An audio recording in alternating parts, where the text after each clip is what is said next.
వాస్తవంగా ట్రంప్తో పోటీ పడినటువంటి వివేక్ రామస్వామిని తీసుకొచ్చి ఉపాధ్యక్షుడిగా ఆయనకి ఫస్ట్ ప్రెసిడెంట్ అనుకున్నారు, కాకపోతే వైస్ ప్రెసిడెంట్ అనుకున్నారు. తర్వాత తను పోటీలో పక్కకి తప్పుకోవాల్సి వచ్చింది. ట్రంప్నే ఫైనల్ అయినటువంటి సందర్భం దాంతో. బట్ ట్రంప్ అతని పట్ల చూపిన ఆదరణ చూసినప్పుడు వివేక్నే తీసుకొచ్చి వైస్ ప్రెసిడెంట్ చేస్తారనుకుంటే ఇప్పుడు కాస్త పేరు మారిపోయింది.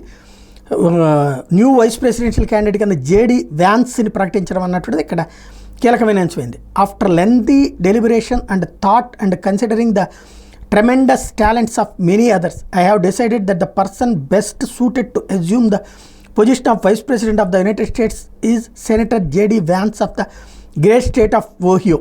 JD honourably served our country in the marine corps, graduated from Ohio state university in 2 years, summa cum laude, and is a LA Law School graduate where he was editor of the LA Law Journal and president of the LA Law Veterans Association. JD's book Hillbilly Elegy became a major bestseller and movie as it championed the hard-working men and women of our country.